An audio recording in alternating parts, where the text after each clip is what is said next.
रावलपिंडी में 15 सालों से लोगों को चूना लगाने वाले 2 जाली वकील पकड़े गए। एक तो उनमें से 15 सालों से अपने आप को लॉयर जाहिर करके प्रैक्टिस कर रहे थे, जबकि एक पहले इसी कचहरी में मुंशी रह चुके हैं। अपने आप को एडवोकेट सुप्रीम कोर्ट लिखना शुरू कर दिया था। रावलपिंडी में 2 जाली वकील पकड़े गए। थाना सिविल लाइन पुलिस ने दोनों जाली वकीला को गिरफ्तार किया और मुकदमा भी दर्ज कर लिया।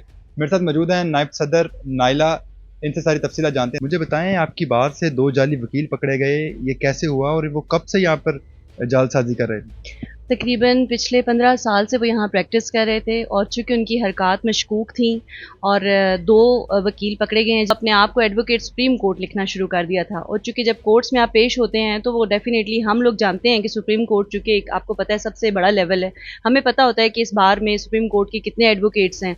और जब उनसे उनकी हमने आसपास की बारों से भी छानबीन करवाई, क्योंकि हमारी बार के वो मेंबर थे नहीं, बाकी बारों के पास भी उनका रिकॉर्ड नहीं मिला, तो हमने उनको एग्जीक्यूटिव ऑफिस तलब किया, हमारी एग्जीक्यूटिव बॉडी ने, और उनसे लाइसेंस मांगा गया। वो लाइसेंस प्रोड्यूस नहीं कर सके। मजीद पता करने पर पता चला खुद को वो मुल्तान बार से जाहिर कर रहे थे। उधर से भी जब रिकॉर्ड तलब किया तो वो मुल्तान बार के भी मेंबर नहीं थे। मुझे बताएं, उन दोनों के पास लॉ की डिग्री थी? नहीं, उनके पास लॉ की डिग्री नहीं थी। बस एक तो उनमें से 15 सालों से अपने आप को लॉयर जाहिर करके प्रैक्टिस कर रहे थे, जबकि एक पहले इसी कचहरी में मुंशी रह चुके हैं। और फिर हमारे काफ़ी क्लर्क हजरात हैं जो कि फिर लॉ करके वकालत में आ जाते हैं, बल्कि हम लोग उनको ज़्यादा अप्रिशिएट करते हैं क्योंकि मेहनत करता है इंसान, तो ये तो उसका हक है। लेकिन बगैर डिग्री के आना और वो लोग जो 5 साल डिग्री करके आए उनकी रोज़ी पर लात मारना, ये कोई मुनासिब बात नहीं है। और साइलिन को लूटना और हमारे वकालत जैसे मुकद्दस पेशे को पामाल करना, ये किसी सूरत भी बर्दाश्त नहीं किया जाएगा। तो मुकदमे में लिखा गया है कि वो मुख्तलिफ अदालतों में पेश भी होते रहे हैं, क्या ये सच है? जी बिल्कुल, वो 15 सालों से मुख्तलिफ अदालतों में पेश होते रहे हैं। उनमें से एक ने तो अपने आप को अदालती कागजात में एडवोकेट सुप्रीम कोर्ट लिखना शुरू कर दिया था।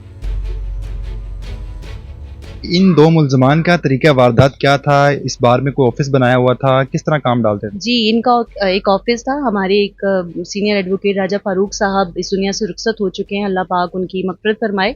उन्हीं के ऑफिस में इन्होंने सिटिंग रखी हुई थी, जो कि अबू बकर ब्लॉक में, आई गेस। कितने अरसे से उधर सिटिंग कर? ये पूरी कचहरी में तकरीबन 15 साल से प्रैक्टिस कर रहे हैं। इस ऑफिस को भी आई गेस ये पिछले कुछ सालों से ना उन्होंने होल्ड किया हुआ था। आप क्या समझती हैं, उन्होंने 15 सालों में कितने लोगों को लूट लिया होगा? बेशुमार लोग होंगे। अब इसकी एग्जैक्ट गिनती तो मैं आपको नहीं बता सकती, लेकिन 15 साल एक काफ़ी अरसा होता है, उसमें डेफिनेटली उन्होंने बहुत सारे लोगों को लूटा। इस केस की निशानदेही सबसे पहले किसने की और फिर इस पे आगे कैसे आपने प्रोसेस किया? हमें एक काउंसिल ने ही पिंडी बार के बताया, वो हमारी एग्जीक्यूटिव बॉडी के भी खैर मेंबर हैं, कि ये इस तरह से इन्होंने अपने आप को जो है एडवोकेट सुप्रीम कोर्ट लिखा है। और फिर जब छानबीन शुरू हुई, उनको एग्जीक्यूटिव ऑफिस बुलाया गया और फिर जब मालूमात हमें मिली तो उसमें पता चला कि वो साहब तो हमारी बार के मेंबर ही नहीं है। सिर्फ हमारी बार क्या, वो किसी भी बार के मेंबर नहीं थे, क्योंकि वो जाली वकील थे। उन दोनों की उम्रें क्या है? एग्जैक्ट एज तो मुझे नहीं पता, लेकिन 40+ हैं। आपने उनके बारे में जानने की कोशिश की, वो कौन लोग हैं, कहाँ के रहायशी हैं? जी, एक ताल्लुक मुल्तान की किसी गांव से है, तो दूसरे भी इस हमारे लोकल तो उस तरह नहीं है। अभी पुलिस मजीद तफ्तीश कर रही है और अभी वो उस मराहल से गुजर रहे हैं, फिर जो रिपोर्ट आई वो आपसे शेयर करेंगे। तो आपकी इस बार एसोसिएशन का इस सारे मामले पे क्या स्टांस है? हमारा तो यही स्टांस है कि हम किसी भी जाली वकील को, किसी भी टाउट को अपनी पिंडी कचहरी की हदूद में बर्दाश्त नहीं करेंगे, और जो भी अनासिर इस घिनौने अमल में मुलव्वस पाए गए, हम उनको ज़रूर कैफरे किरदार तक पहुँचाएंगे और उनके खिलाफ सख्त से सख्त कानूनी कार्रवाई की जाएगी। क्या पहले भी इस तरह का वाकया रूनमा हो चुका है कि पिंडी बार से जाली वकीला सामने आया? जी, पिछली बॉडीज़ भी काफ़ी एक्शन लेती रही हैं और अपने अपने, क्योंकि हमारा टेन्योर 1 साल का होता है, तो उसमें अपने टेन्योर में जो भी उनको निशानदेही ऐसी हो तो तमाम बॉडीज़ अपने अपने वक्त पे अपने अपने फ़राइज़ अंजाम देती रही। तो क्या समझती हैं कि आपकी इस बार से जाली वकीला ही क्यों सामने आ जाते हैं?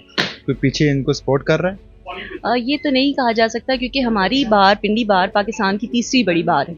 अभी हमारी बार की स्ट्रेंथ 6000+ है और हर साल नए स्टूडेंट्स जो हैं वो लॉ पास करके वो भी आ रहे हैं, तो स्ट्रेंथ माशाल्लाह हमारी बार की बहुत बढ़ गई है।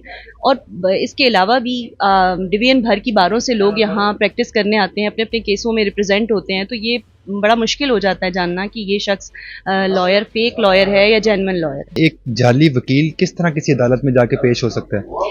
अनफॉर्चुनेटली कोई ऐसा हमारा अदालती निज़ाम में कोई स्ट्रिक्ट स्क्रूटनी टाइप नहीं है, कोई छानबीन इस तरह से, तो यही वजह है कि लोग जाते हैं, अपने आप को एज अ लॉयर प्रेजेंट करते हैं और अदालतों में पेश होते हैं।